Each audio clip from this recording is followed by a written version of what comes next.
testimony natin napakinggan. Salamat sa mga encouragement. Salamat sa mga kapatid natin na nakabalik na mula sa bakasyon. Magkakasama tayo. Alora, ang ating pag-aaralan ngayon, naririto na tayo sa huling bahagi ng ating series sa 1 Thessalonians. Ito na yung pinakang last ng ating pag-aaral sa aklat ng 1 Thessalonians. Ang sabi niya muli rito sa verse 23 hanggang 28 ng chapter 5 1 Thessalonians, "Now may the God of peace Himself sanctify you completely, and may your whole spirit and soul and body be kept blameless at the coming of our Lord Jesus Christ. He who calls you is faithful. He will surely do it. Brothers, pray for us. Greet all the brothers with a holy peace. I put you under oath before the Lord to have this letter read to all the brothers. The grace of our Lord Jesus Christ be with you." Ang mensahe ng Panginoon sa hapon ito ay may titulong The Final Request and Admonitions. At bago tayo magpatuloy, manalangin po muna tayo. Minsan pa, Ama, patuloy ka namin kinikilala, pinasalamatan sa iyong kabutihan. Tunay nga, O Diyos, na hindi ka nagbabago. Buhay ka, Panginoon, ikaw pa rin ang makapangyarihan. Ikaw pa rin ang Diyos ng mga Diyos, ang hari ng mga hari, Panginoon. Salamat po, Diyos, minsan pa sa sandali ito na binigyan mo kami, Panginoon, ng pribileyo na patuloy kami mag-aral ng iyong mga salita, Panginoon. Ang mga salita mo ay buhay, sapagkat ang Diyos na aming pinaglilingkuran ay buhay, Panginoon. At minsan pa, Ama, patuloy din po namin kinikilala na tunay na kilala mo ang bawat isa sa amin, Panginoon. Wala po kami may lilihim, wala po kami may tatago sa iyo, Panginoon. Alam mo ang lahat ng aming ginawa, ang sinisip namin, mga sinabi namin sa mga nakalipas na oras. Sa isang buong linggong dumaan, Panginoon, alam mo ang lahat-lahat sa amin, Panginoon. Kaya nga po, minsan pa, kung may nakita kang mga magiging hadlang upang hindi maging karapat-dapat ang aming gagawin pag-aaral sa mga sandali ito, kami po'y patuloy na lumalapit, humihingi, Panginoon, ng kapatawaran sa mga pagkukulang na ito, Diyos. At minsan pa, dalayan nga po na sa pamamagitan ng Santong Espiritong ipinagkaloob mo, Panginoon, sa bawat isa sa amin, Panginoon. Patuloy mo kami bigyan, Panginoon, ng karunungan at kaalamang nagmumula sa iyo. Upang na sa gayon patuloy po namin maintindihan maunawaan ang nais mong ituro sa mga sandali ito. At minsan pa, dalayan mo nga po, Diyos, na sa tulong ng iyong biyaya, patuloy mong i-anoint, pagpalain na iyong kalingkod. Upang na sa gayon tunay na magiging daluyan na iyong kalingkod ng pagpapalang spiritual sa mga sandali ito, Diyos. Patuloy po namin pinagkakatiwala, Panginoon, ang mga oras nito. Ito po, Diyos, ang ating isang dalangin na may pasasalamat. In Jesus' name I pray. Amen. At dito nga sa ating pag-aaralan, ang sabi dyan, the final request and admonitions. Ang huling kahilingan at ang mga payo. Kumbaga, ito na yung huling bahagi ng ating series para sa aklat ng 1 Thessalonians. Pag sinabi mong admonition, ano nga ba ang ibig sabihin ng admonition kapag ito ay sinagamit sa salita ng Diyos? Ang sabi nga dyan, in the Bible, admonition refers to high-octane encouragement. It means putting in mind and can take the form of discipline, encouragement, or affirmation. Ang sabi niya rito, yung paglalagay sa ating isipan na siyang magbibigay sa atin para magkaroon tayo ng disiplina, ma-encourage tayo, at magkaroon tayo ng kasiguraduhan kung ano yung lakad na ating gagawin. At sabi nga niya rito, the purpose of admonition is to correct and guide, para itama tayo, igwida tayo sa ating paglakad. At dito sinasabi rin na also Jesus used rebuke or strong admonition when evil was present. At dito sa ating pag-aaralan, kumbaga itong series na to, kumbaga narito na tayo sa punto na a prayer request in light of the Lord's coming. Kasi nga sa ating pag-aaral, nakita natin na itinuturo ng ating Apostol Pablo na tunay na babalik ang ating Panginoong Jesucristo. At sa pagkakataon ito, pinapaalala ni Pablo na followed by a reminder of the Lord's faithfulness, katapatan ng ating Panginoon, na iko-kompleto na to complete the process He began when He saved us. Na kukumpletohin, tatapusin ng Diyos kung ano yung sinimulan niya nung tayo'y Kanyang iniligtas. Nung tayo'y Kanyang binigyan ng kaligtasan. At dito, kumbaga nais ipaunawa ni Pablo na gusto niyang makita na tunay nga ang isang mananampalataya makita yung progressive aspect of sanctification. Yung makita yung pagbabagong nangyayari sa isang hinirang ng Diyos. At itong pagbabago ito, kasi ang kanyang tinitingnan ay nakatuon sa muling pagbabalik ng ating Panginoong Jesucristo.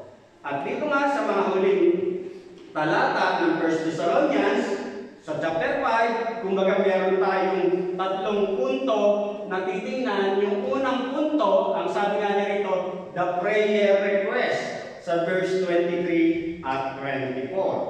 Yung letter A natin dyan, ang sabi nga, sa verse 23, now may the God of peace Himself sanctify you completely. Pag sinabi mong sanctify, yung idea, the word na sanctify, ang sinasabi dyan ay to set apart, to make something different and distinct, meaning breaking old associations and forming a new association. Kung pag sinabi mong sanctify, ibig sabihin, may kinalaman sa sanctification. Pag sinabi mong sanctification, paglakad ng may kabanalan. At ang sabi nga, yung sanctify, ibig sabihin, to set apart. Ibukod ka, natatangi ka. Kaya nga sabi nga niya rito, meaning breaking old associations and forming a new association. Kung ano yung mga dati mong ginagawa na pangit noon, ititigil mo na at gagawa ka ng mga bago ngayon para sa layunin na mabuti para sa Diyos. At dito, kumbaga, pag sinabi mong sanctification, marami ang medyo kusutisi kapag pinag-usapan ang pag-aaral ng sanctification o kabanalan. Kumbaga, marami. Pero kapag blessings, prosperity, gustong-gusto yan. Pero kapag sanctification, kalinisan, kabanalan, marami medyo matamlay. Dito, makita natin na pumasok ang kasalanan ng sinuway ni Adam and Eve, yung utos ng Diyos. Ibig sabihin, nawala na yung kabanalan. Kaya nga di ba sa series ng pag-aaral ng salvation, kumbaga, naputol yung relasyon ng tao sa Diyos dahil pumasok ang kasalanan, nawala sila sa paglakad sa kabanalan. At dito, ipinapaalala nga ni Pablo, ang sabi nga niya rito sa 1 Thessalonians chapter 4, verse 34, ang sabi nga niya, for this is the will of God, ito ang kalooban ng Diyos, your sanctification, ito talaga. Your sanctification, yung kalinisan, kabanalan, that you abstain from sexual immorality, that each of one of you know how to control his own body in holiness and honor. Kumbaga, i-control niya ang kanyang sariling katawan, at ang layunin niya ay para maggamit ang kanyang katawan para sa holiness and honor ng ating Panginoong Diyos. Ang sabi nga niya rito, kung tunay kang mananampalataya ng ating Panginoong Jesucristo, ang nais talaga ng Diyos sa iyo, para sa iyo, ibukod ka niya, itali ka niya sa isang layunin o purpose na banal. Kumbaga yun yung nais ng Diyos, ika na. Kinuha ka niya, binigyan ka niya ng kaligtasan kasi may layunin siya na lumakad ka ayon sa kabanalan. Halimbawa, pag sinabi mong damit, kapag sinabi mong damit, halos lahat ay pangkaraniwan lang na damit. Pero kapag sinabi mong wedding dress, puti, malinis, kaya nga sinasabi kaya puti, malinis, kumbaga para bang sanctified, malinis. Malinis na haharap ka, manunumpa ka sa harapan ng Diyos, ika nga. Kumbaga yun ang nais, ipaunawa na, kung itong damit pakasal, ang layunin niya, ang purpose niya, ay sa gawain banal, ika nga. Ganon din ang mga tunay na Kristiyano. Pinili ka niya, hinirang ka niya, para sa layunin banal. Isinet apart ka niya. At yun nga yung pinapaalala ni Pablo dito. Ngayon, sinasabi nga na huwag kang mag-alala, huwag kang mag-alinlangan kasi hindi naman talaga madali ito. Pero pinapaalala ng Diyos din, pinapaalala ng Diyos sa pamamagitan ng sulat ni Apostol Pablo dito sa mga iglesia, dito sa iglesia ng Thessalonica, maging sa atin, ipinapaalala sa atin. Ang sabi nga niya rito sa pangalawa, the God of peace Himself sanctify you completely. Kumbaga ang sabi, the God of peace Himself, ang Diyos mismo, ang Diyos mismo ang gagawa para mangyari ito. Para magawa mo ito. Ika nga. The God of peace Himself sanctify you completely. Sa Philippians chapter 4, verse 9, ang sabi nga niya dito, those things which ye have both learned and received and heard and seen in me, do, and the God of peace shall be with you. Anong sabi? Lahat ng bagay na natutunan nyo, tinanggap ninyo, napakinggan ninyo, sa akin, gawin ninyo. Ang sabi ni Pablo. And the God of peace shall be with you. At ang Diyos ng kapayapaan ay makakasama ninyo. Kumbaga, katulad ng sinasabi, katulad nga sa panalangin, kung lagi kayo mangingialay sa panalangin ko, na talagang mararanasan natin buhay ang Diyos kung ginagamit natin ang ating mga natututunan, tinatanggap, napapakinggan. Dito nga sabi, those things, lahat ng bagay na natutunan nyo, tinanggap nyo, narinig ninyo, kumbaga, do, gawin ninyo. I-apply ninyo, ika nga. Kaya, kung uunawain natin, Paul made it clear that sanctification is God's work in us. Yung sanctification, ang Diyos talaga ang kikilos niyan sa mga hinirang niya. Ang Diyos ang kikilos niyan. Ginagawa niya yan sa pamamagitan ng kanyang mga salita, ng kanyang parola.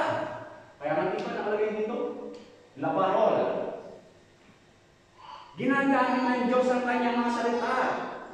At dito, ibig sabihin, itinatanim ng Diyos ang kanyang mga salita sa kanyang mga hinirang sa puso't isipan ng kanyang mga hinirang. Katulad na sinasabi sa John 17:17, sanctify them by the truth, your word is truth. Linisin mo sila sa pamamagitan ng iyong katotohanan sapagkat ang iyong mga salita ay katotohanan. Maging sa Acts chapter 20 verse 32, now I commit you to God. Ngayon, inilalaan ko na kayo sa Diyos and to the word of His grace at sa kanyang mga salita ng biyaya which can build you up na siyang huhubog sa inyo. Yung mga salita ng Diyos ang siyang huhubog sa inyo which can build you up and give you an inheritance among all those who are sanctified kasama ang ibang mga hinirang. Kumbaga, sinasanctified ka niya sa pamamagitan ng mga parola, salitang napapakinggan nyo, natututunan natutunan nyo, narinig ninyo, ika nga. At dito, pinapaalala pa nga sa 1 Peter, ang sabi nga niya rito sa 1 Peter 1:22-23, now that you have purified yourselves by obeying the truth. Kung sabi niya rito, nilinis kayo sapagkat sa inyong pagsunod sa katotohanan, so that you have sincere love, tapat ang inyong pag-ibig for your brothers, love one another deeply from the heart, for you have been born again, not of perishable seed, but of imperishable, through the living and enduring word of God. Yung ibinibigay ng Diyos sa atin, hindi lang basta-basta. Buto siya, salita siya, buhay siya. Naaalala ko nun, kung minsan, kapag yung mga bagong mananampalataya, o yung parang mga mananampalataya, ang tingin nila sa kanila, ang sarili ay mataas, na marami sila halimbawa nagagawa halimbawa sa church. Ang pananaw nila minsan, kapag nagkaroon ng problema, lalaya sila. At ang pananaw nila, awang ko kung magpatuloy ang mga. Yun ang kanilang pananaw. Pero hindi nila alam na salita ng Diyos ang siyang nakatalim sa mga mananampalataya. Buhay yan, kaya magpapatuloy yan. Hindi sa mga ginagamit lang niya. Kumbaga buhay yan, magpapatuloy yan. At dito, kumbaga sinasabi nga, ang sabi, not of perishable, hindi yan mga butong basta nawawala. But of imperishable, hindi yan nawawala. Through the living and enduring word of God. Siyang pinapaalala sa atin. Kaya nga, ang isang pinapaalala sa atin dito, God puts this emphasis in the words Himself. Ang Diyos ang siyang nagtatanim. Ang nagpapalago. Kumbaga sa atin, sa evangelism, di ba? Mag-share ka. Oo, sineshare natin. Pero ang talagang magpapabuhay niya ay ang Diyos. Kaya kahit anong pag-share mo, kung walang buhay yung natanim na yan, hindi yan magpapabuhay.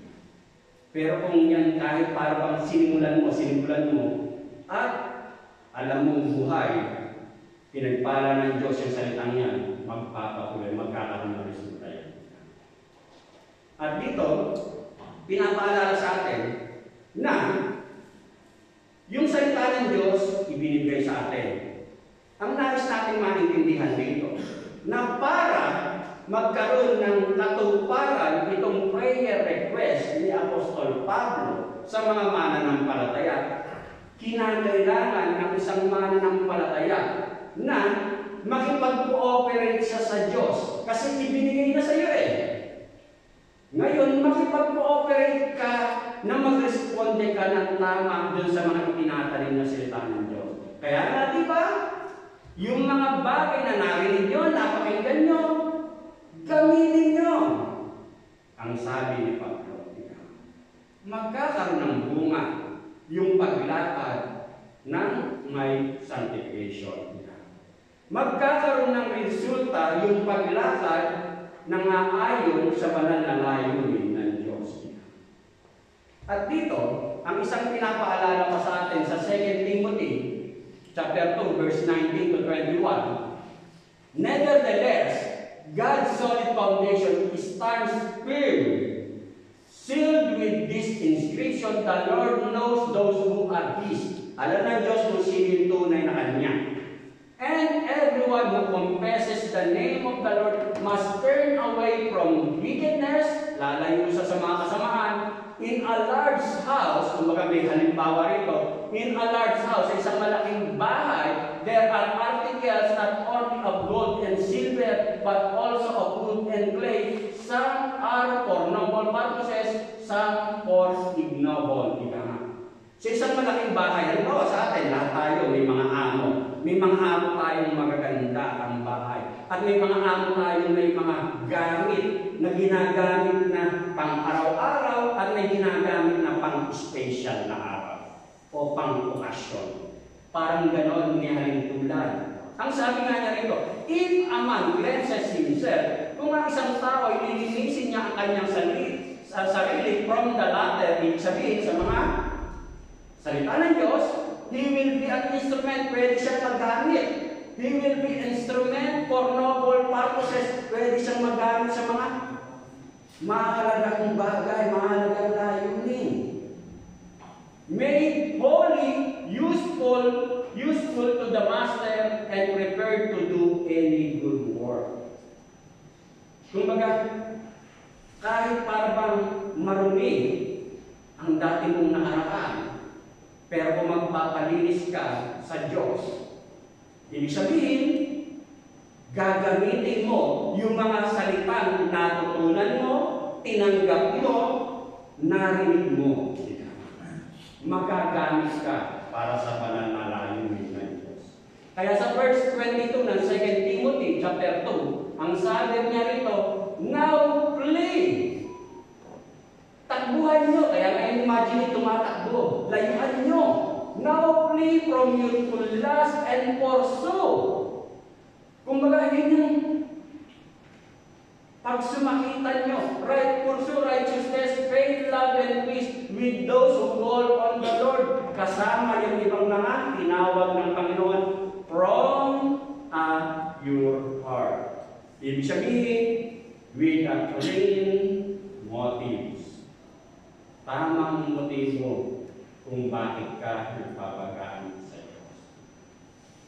At dito, ang panawagan niya, ang prayer request ni Apostol Pablo sa mga mananampalataya sa Iglesia ng Thessalonica, maging ipinapaalala sa atin sa mga oras ito, all prayer request completely.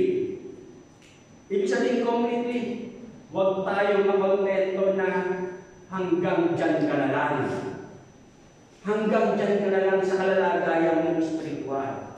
Completely, ang sabi na, not just in part, but whole. Hindi basta tira-tira, kundi buo. Hindi 5%, hindi 10%, hindi 50%, kundi 100% na nakalaan ang sarili mo para sa Diyos. Yon ang pinapaalala ni Apostol Pablo sa mga mananampalataya. At ang sabi nga niya rito, we must cooperate with God if this prayer is to be answered in our lives. Kinakailangan natin makipag-cooperate sa Diyos. Kasi napapakinggan niyo na. Natututunan niyo na. Tinatanggap niyo na. Gamitin niyo na yan. Yung pangalawa na pinapaalala sa atin dito, and may your Holy Spirit and soul and body be kept blameless at the coming of our Lord Jesus Christ. He who calls you is faithful. He will surely do it. Kung maaalala natin sa 1 Thessalonians chapter 3 verse 13, nanalangin na rin si Apostol Pablo. Kasi kung titignan mo itong 1 Thessalonians, talagang ipinapanalangin ni Pablo ang mga mananampalataya sa Iglesia ng Thessalonica. Maging sa atin, pinapaalala rito. Sa 1 Thessalonians 3:13, so that He may establish your hearts, kumbaga magiging ganap na ang inyong puso, without blame in holiness before our God and Father at the coming of our Lord Jesus with all these things. Kumbaga yun na yung talagang makakasanayan mo na yun na yung iyong ginagawa. Yun na yung kakasanayan mo. Kaya nga, di ba kanina yung meaning ng sanctification, tanggalin mo na yung mga bad associations and forming a new association. Tatanggalin mo na yung dating pangit at ang gagawin mo na, bubuhin mo na yung bagong ikaw. Hanggang dito, sinasabi, hanggang ito'y iyon na makasanayan. Paul is looking at the progressive aspect of sanctification with a view to the perfect or final state when Christ returns. Kasi nga, ang nais ipaunawa ni Apostol Pablo, kumbaga, muling babalik ang ating Panginoon sa Kristo. Ngayon, sa pagbabalik ng ating Panginoon sa Kristo, ang nais niyang ituro sa mga mananampalataya, sa mga believers, sa mga Christians, ika na, ay ang kanilang pananaw habang hinihintay nila ang pagbabalik o muling pagbabalik ng ating Panginoon sa Kristo ay yung may progressive aspect of sanctification. Ibig sabihin, ang kanilang pananaw ay kung paano ko lalago sa ating paglakad ng may kabanalan tungo sa Diyos. Yun ang kanyang pananaw. Yun ang kanyang magiging pananaw. At dito, ang sabi nga niya rito, blameless, not just in spirit, but in soul and body. Preserved, blameless, that is without fault. Kumbaga, ibig sabihin nga rito, buo. Lahat-lahat. Wala nang ititira. Kung maaalala natin, yung isa sa talagang pinakamahalagang utos, ang sabi nga rito sa Mark 12:30, love the Lord thy God with all your heart, and with all your soul, and with all your mind, and with all your strength. Ibig sabihin, lahat, buo, wala tayong ititira. Kumbaga, parang, kasi kung minsan, parang, yung pinapaalala ko rin na kung minsan, ito, lalakad ako sa kalooban ng Diyos, pero itong bahagi nito, hindi ako lalakad. Hindi ganon. Completely, buo, lahat. Kaya nga, ang sabi nga niya nito, kumbaga, love the Lord with all thy love the Lord thy God with all your heart, soul, mind, and strength. At yung dito naman, body, soul, and spirit. Ibig sabihin, lahat, buo. Lahat ay ibibigay mo para sa banal na layunin ng Diyos. Ngayon, dapat natin maintindihan, dapat natin matutunan na sa ating pamumuhay Kristiyano, kumbaga, habang naririto tayo sa mundo, yung reality na hindi talaga natin maabot yung perfection. Hindi natin maabot habang naririto tayo sa earth. Pero, ang sinasabi nga niya rito, meron tayong aim, meron tayong layunin, meron tayong goal na makalakad ng may, kumbaga, kalinisan, blameless with holiness. Oo, mahirap. Totoo yun. Mahirap habang naririto tayo sa mundong ito. Pero, sa puso't isipan mo, may layunin ka na you are trying your best na talagang makalakad ka blameless with holiness para sa layunin ng Diyos. Hindi mo isasarado ang isip mo, ang sarili mo na ito na lamang ako. Hindi ba? Kumbaga, ang sabi nga, ibinigay na sa'yo, natutunan mo na, napakinggan mo na, gamitin mo na. At dito, kumbaga, pinapaalala sa atin, katulad halimbawa ng nung sinilang tayo spiritually, kumbaga dapat lumalago tayo. May pagbabago tayo. Katulad halimbawa sa ating mga anak.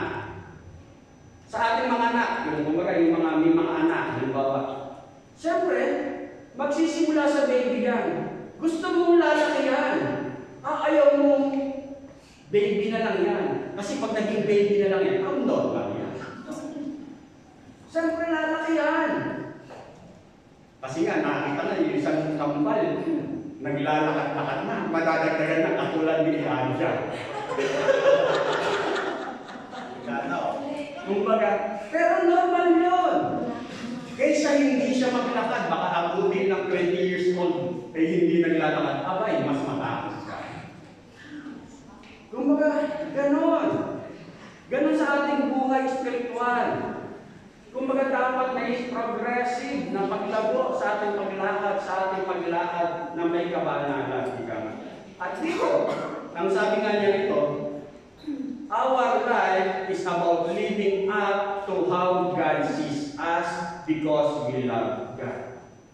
Ang buhay natin ay nararapat ginagamit natin, namumuhay tayo kung paano nakikita ng Diyos kung sino ka na.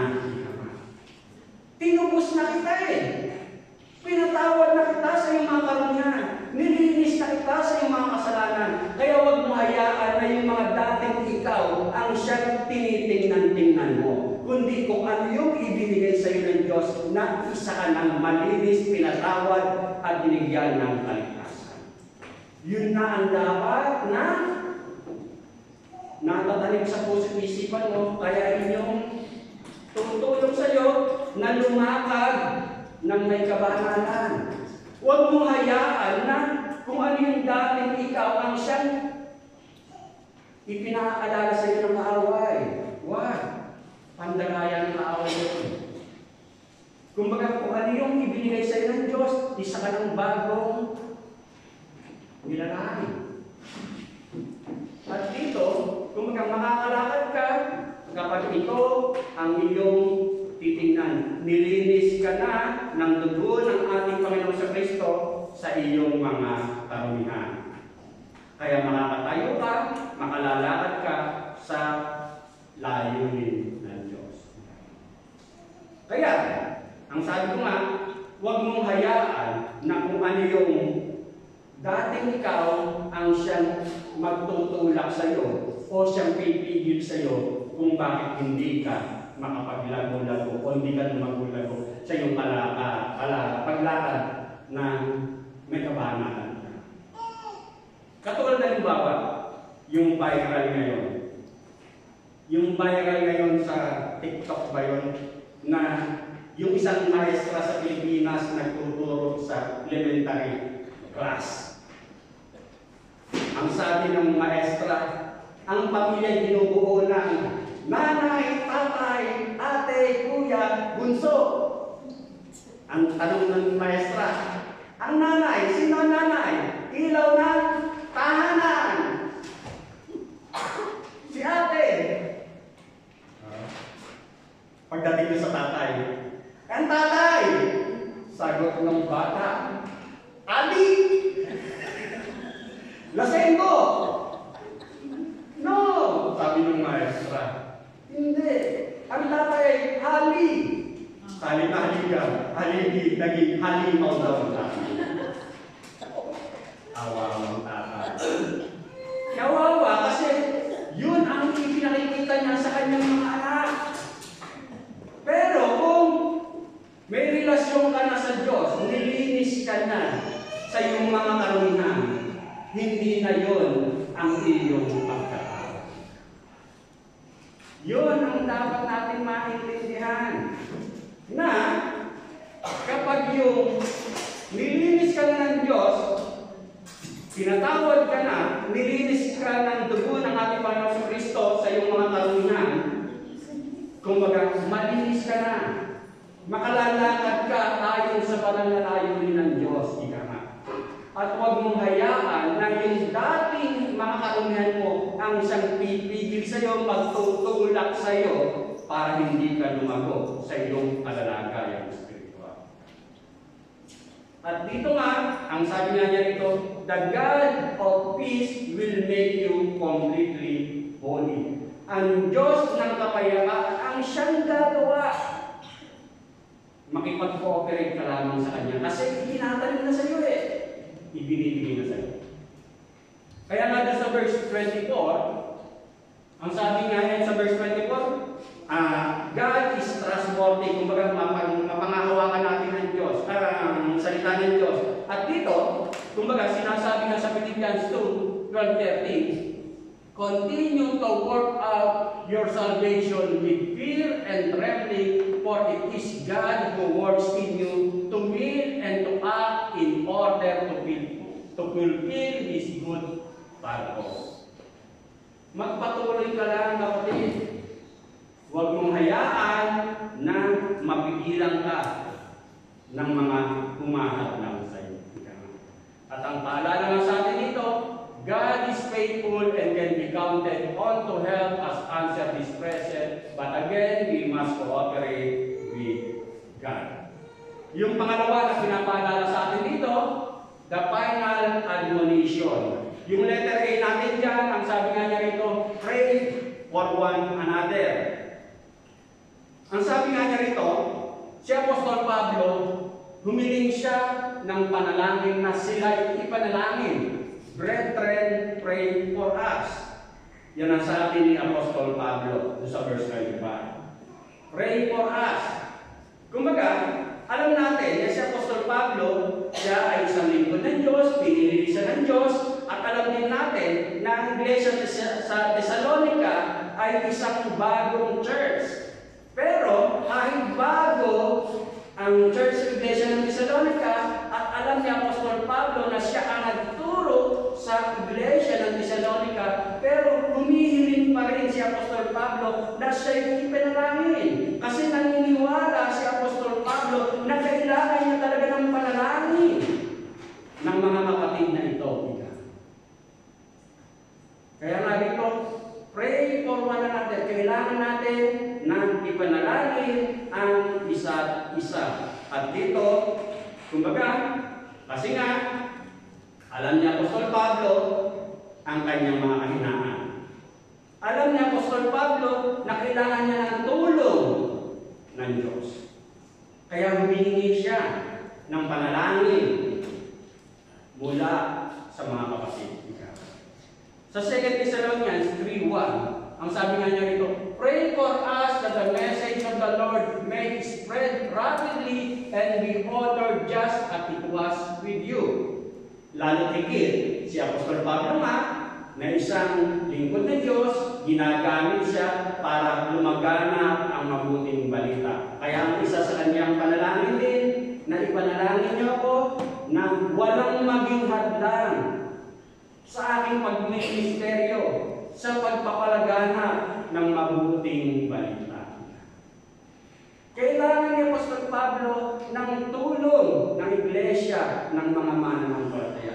Maging tayo pinapaalala sa atin na kailangan natin ng panalangin ng isa't isa. Halimbawa, kung tayo nagkakasala, kung tayo may karamdaman, kung tayo nangangailangan ng comfort, kung tayo naglilingkod sa ating Panginoon, kung tayo nasa ministry at etc. maging matol niya nung St. Yalbo, St. Travel, kailangan natin ng panalangin. Yung pangalawa, dito sa letter B natin, ang sabi nga niya rito, show the love of Christ towards one another. Sa verse 26, greet all the brothers with a holy kiss. Kumbaga magbatian daw ang lahat ng mga magkakapatid sa pamamagitan ng banal na halik. Ano yung sinasabing halik? Literal ba itong halik? Nahalikan ko ang bawat isa sa inyo. Hahalikan din niyo ako. Wow! Kundi baka nagkarambulan tayo. Yung sinasabi niya rito na holy kiss, kumbaga ito yung holy kiss sa panahon ni Apostol Pablo. Ito yung means of greetings nila. Halimbawa sa Pilipinas, ano yung means of greetings natin? Kamay-kamay. Pwede na rin beso-beso kasi tinatanggap na rin sa Pilipinas yun. Pero dito talaga sa Europe yung beso-beso. Maging yung sa Arab country talagang bacho, kahit lalaki. Bacho sa Saudi. Ngayon, ang pinangunawa sa atin dito na Paul was urging the church to give one another a loving greeting in a culturally accepted manner. Kumbaga, magbatian ang mga magkakapatiran. Magbatian ang bawat isa sa iglesia ni Gama. Kumbaga, pinapaalala ni Pablo kung ano yung means ng batian sa atin. Halimbawa rito, kamaya o peace bank o chika-chika, kung yun yung batian na katanggap-tanggap sa iglesia at hindi masagwa, di ka na magbatian bilang bahagi ng pagkakapatiran. Yun yung pinaunawa sa atin. Kasi aminin na natin kung minsan may nangyayari minsan na kahit parehas na nasa loob ng church ay hindi nagbabatian. May nangyayari din na kahit nasa isang church tayo. At dito, sinasabi, show the love of Christ towards one another. Ipakita mo. Ipakita mo sa pamamagitan ng batiin mo ang iyong kapatid. At ang sinasabi nga niya rito, the church is a family and we should show it when we greet one another. Sa simpleng pagbabatian, kumbaga maipakita natin yung pag-ibig natin, pagmamahal natin sa ating kapatid. At dito, ang sabi nga sa John 34:35, "A new command I give you, love one another as I have loved you, so you must love one another. By this they will know that you are my disciples, if you love one another." Kumbaga sa simpleng pag-iibigan sa magkakapatiran, isang patunayan, tandayan na disipulo tayo, alagad tayo ng ating Panginoong sa Kristo. Kapag natututo mong mahalin ang iyong kapatid, kaya ka natututong umibig kasi ikaw na hindi ka ibig-ibig ay inibig ng ating Panginoong sa Kristo. At dito, ang sabi nga, sa pamamagitan ng pag-ibig, ipinakikita mong pag-ibig sa isa't isa, sa mga kapatid sa pananampalataya, ipinaunawa na nagpapatunay yan na isa kang alagad o tagasunod ng ating Panginoong Yesu Kristo. At ang sabi nga sa 1 John 3:14, "We know that we have passed from death to life because we love the brethren." Anong sabi niya rito? Nalalaman natin na tayo'y, kumbaga, nalampasan na natin yung dati natin. Kumbaga, dati kang patay, nagkaroon ka na ng buhay. Because we love the brethren. Natuto kang umibig. Kasi dati, kung manhid ka mo puso, kung hindi ka marunong, wala kang pakialam sa kapatid mo, kumbaga, natuto kang maintindihan na kailangan ko palang mahalin ang kapatid. Kasi, isang palatandaan yan na nagkaroon ng pagbabago sa iyo. Kumbaga, it's a sign of true conversion. Kasi nga, hindi na ikaw ang siyang nasusunod. Ang nasusunod na ay kung ano yung salita ng Diyos na itinanim sa iyo. At ang pinapaalala pa nga sa atin dito, "Brethren who truly love one another will help each other in anticipation of the Lord's return." Sa pamamagitan ng pag-ibigan ng magkakapatiran sa loob ng iglesia, nagkakatulungan tayo. Nagkakatulungan tayo sa loob ng iglesia. Kung makikita natin, mapapakinggan natin sa testimony na sadyang talagang mahirap ang buhay. Pero, may pakikita mo na alagad ka ng Diyos, tagasunod ka ng ating Panginoon sa Kristo, kasi sa pag-ibigan, nagkakatulungan tayo, nagkakaalalahanan tayo, nagkakaalalayan tayo. Kung pinapaalala sa atin na pray for one another at ipakita natin yung pag-ibig natin sa isa't isa.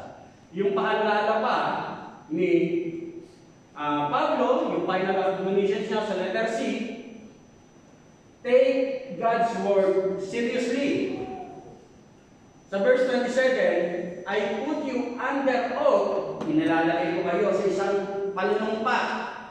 "I put you under oath before the Lord to have this letter read to all brothers." Kumbaga, ang nais ni Apostol Pablo na itong mga kapatid sa Iglesia ng Thessalonica, na itong sulat ko na isinulat ko sa inyo ay basahin nyo sa lahat ng mga kapatid na mananampalataya. Maaari ang nais talaga ni Apostol Pablo kasi para sa pamamagitan nun na binabasa yung kanyang sulat sa Iglesia ng Thessalonica, makikita ng mga kapatid sa Iglesia ng Thessalonica na kahit malayo si Apostol Pablo, sa pamamagitan ng pagbasa ng kanyang sulat, ay tila naroon din siya. At tila hindi sila nakawalay kay Pablo. At kung maaalala natin, ito yung unang sulat ni Apostol Pablo, itong first letter to Thessalonians. Maraming sulat si Apostol Pablo, marami siyang epistle. Pero itong letter to the Thessalonians, itong first letter to Thessalonians, ito yung sinasabing unang sulat na maaaring ginawa ni Apostol Pablo. Kaya ang sabi niya, siguraduhin yung basahin to sa lahat ng mga kapatid na mananampalataya. Kasi noon, hindi pa establish yung public reading na tinatawag. Kaya sinisigurado niya na, kumbaga na sa pamamagitan ng public reading na to, makasanayan na ito na yung normal eh. Katulad halimbawa, kapag nag-share ako, hindi lang ako basta mag-share ng parola ko. Meron akong mga supporting verse na sinasabi na ito'y galing sa mga lingkod ng Diyos. At dito, ang nais din ni Apostol Pablo na para maiwasan na yung pasaparola. Kapag pasaparola kasi, na sinabi ito, itinuro ito ni Pablo, maaaring madagdagan o ma-misinterpret. Imbetse, kung babasahin yung kanyang sulat sa loob ng iglesia, alam nila na si Apostol Pablo sa pamamagitan ng sulat ay yun yung nagsasalita sa iglesia. Kaya nga yun yung kahilingan ni Pablo na basahin, siguradong mabasa sa lahat ng mga kapatid. Kasi nga, alam naman natin na may mga turot aral na binabanggit si Apostol Pablo rito. At ang sabi nga niya rito, the letter was a substitute for his personal presence and Paul did not want any disappointment at his absence. Yung sinasabi ko nga kanina. At ang paalala pa nga niya rito, the application for us is that we will not grow in holiness unless we take God's word seriously. Hindi tayo lalago sa ating paglakad buhay mananampalataya. Kung yung mga sulat at aral na sinasabi ng narito sa Biblia o sa mga sinulat ng ating mga apostol ay hindi natin ginagawang seryoso. Hindi natin siniseryoso yung mga aral at paalala, payo na sinasabi nila. Hindi ka lalago. O kung lumago ka man, baka masyadong regalo. The application for us is that we will not grow in holiness unless we take God's word seriously. Kailangan natin sundin kung ano yung mga sinasabi ng salita ng Diyos. At ang sabi nga sa 1 Peter chapter 1 verse 22 hanggang 25, seeing ye have purified your souls with obeying the truth through the Spirit unto unfeigned love of the brethren, see that you love one another with a pure heart fervently, being born again, not of corruptible seed, but of incorruptible, but the word of God, which liveth and abideth forever. For all flesh is as grass, and all the glory of man as the flower of grass. The grass withereth, and the flower of thereof falleth away. But the word of the Lord endureth forever, and this is the word which by the gospel is preached unto you. Kailangan nating seryosohin kung ano yung mga aral, payo, paalala, turo ng salita ng Diyos. Kailangan natin sundin. Kasi, kung minsan, kumbaga hindi natin sineseryoso, ginagawa natin lightweight, ika nga ang salita ng Diyos, para lang ma-accommodate yung gusto mo, ika nga. Kinukompromise mo ang isang bagay para lang pumabor sa iyo. Ayaw mo nang sundin kung ano yung sinasabi ng salita ng Diyos. Nagbabago man ang lahat, nakakagnas man, nabubulog man, ang halaman, pero ang salita ng Diyos, hindi siya nagbabago. Yung pangatlo na pinapaalala sa atin dito, the grace for believers. Sa verse 28, the grace of our Lord Jesus Christ be with you.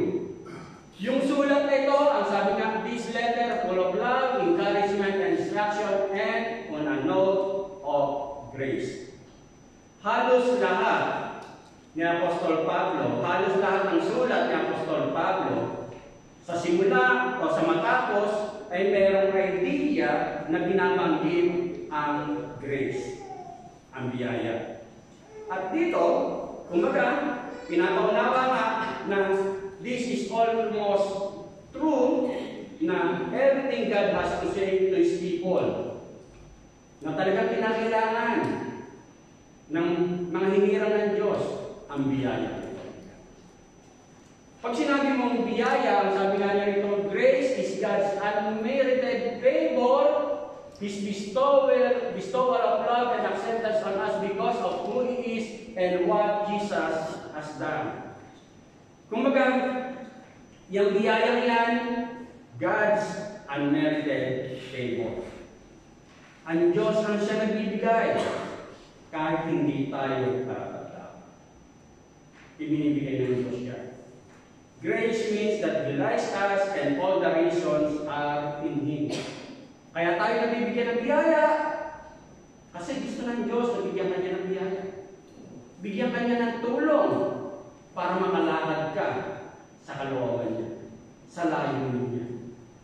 Kaya nga ang paalala niya sa Ephesians 2:8, for it is by grace you have been saved through faith, and this is not from yourself, it is the gift of God, not by works, so that no one can boast.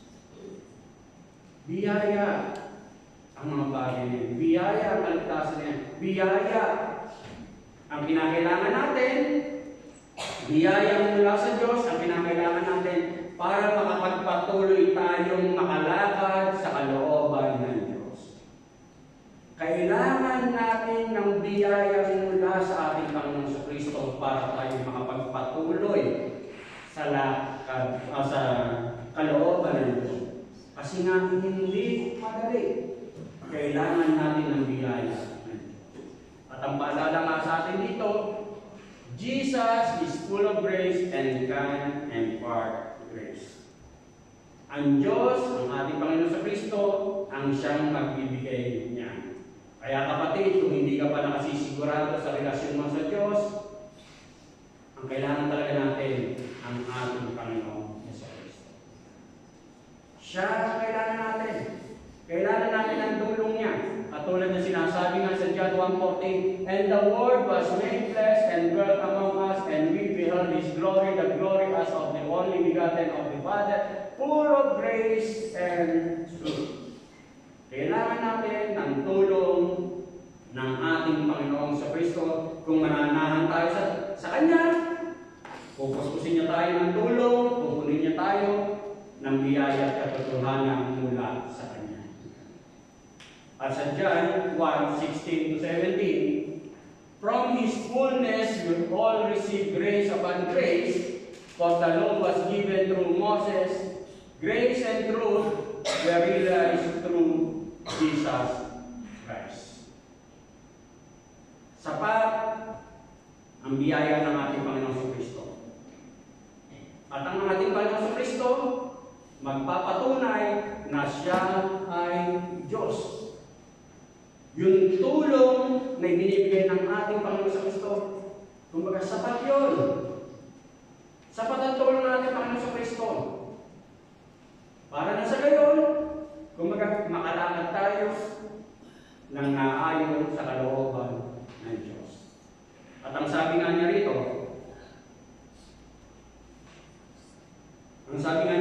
when we understand and live under God's grace, it always results into holiness. Ano sabi? When we understand and live under God's grace, kapag naunawaan mo raw at namumuhay ka na nakapailalim sa biyaya ng ating Diyos, ito yung magre-resulta para makalakad ka sa tunay na kabanalan.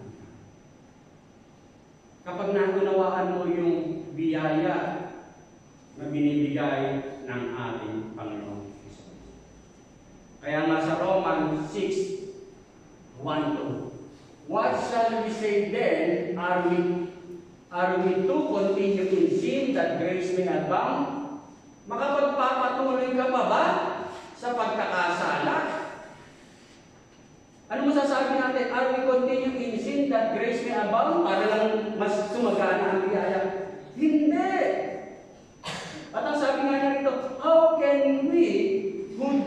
to sin still live in it. Paano magagawang mamuhay o living in sin na alam mo lumalakad ka sa biyaya lamang ika? Kumbaga, kapag naintindihan mo na biyaya lang lahat kung bakit ka nakapagpapatuloy, nabubuhay, nakalalakad sa kalooban ng Diyos, kumbaga ito yung magtutulak sa iyo na lumakad ng naayon sa layunin ng Diyos. Kaya nga mga kapatid, itong pinag-aaralan natin, itong last message sa 1 Thessalonians, kumbaga, tinapos ni Apostol Pablo yung kanyang sulat na the grace of our Lord Jesus Christ be with you. Amen. Ang biyaya ng ating Panginoong Kristo ay sumainyo. Amen. Isa siyang panalangin na ino-offer niya sa bawat isa sa atin. At isa siyang panalangin na tutulong sa bawat isa sa atin para makapagpatuloy. Kailangan natin ng biyaya ng Diyos. Kumbaga, ito ang siyang ipinapaalala ni Apostol Pablo. At sa ating pagtatapos, ang sabi nga niya rito, the final request and admonition. Sa ating pag-aaral sa 1 Thessalonians, nakita natin, itinuro ni Apostol Pablo na muling babalik ang ating Panginoong Jesucristo. Bukas, mamaya, o kailan, loloso.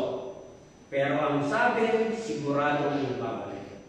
Pero dito sa huling bahagi ng kanyang sulat, ang pinapaalala niya sa atin habang hinihintay natin ito, while we wait for the promise of our Lord Jesus Christ, second coming, make it your aim to grow in holy living, to grow in love, to grow in obedience of the word, and to grow in grace.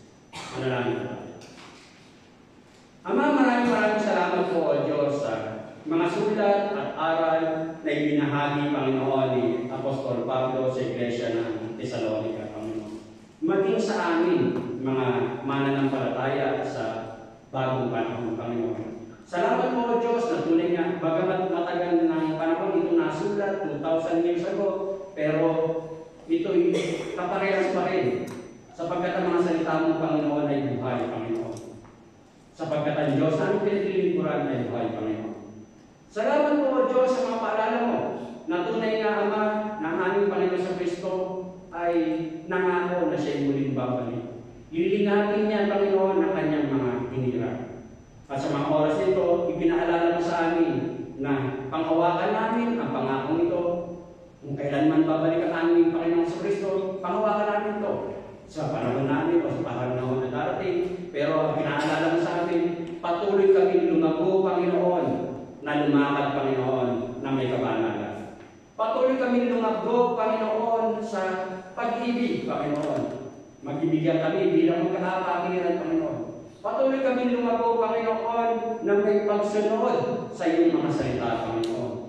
Tunay nga, O Diyos, na habang sinusunod namin ang iyong mga salita, mas maintindihan maunawaan namin, Panginoon, na buhay ka, Panginoon, sa aming mga buhay, Panginoon.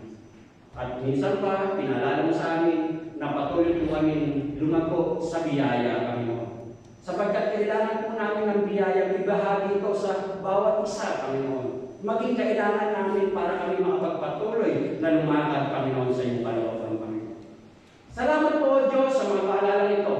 At dalayan po ako, Ama, na tunay nga na mga salitang ito, Diyos, ay hindi lang po namin napakinggan. Bagkos, patuloy namin gagamitin sandata upang makalakad nga po kami at makita kami isang manunumpay na kami tunay na may relasyon sa iyo. Ito po, Diyos, na isang dalangin na may pasasalamat. In Jesus' name I pray. Amen. Patuloy po tayo.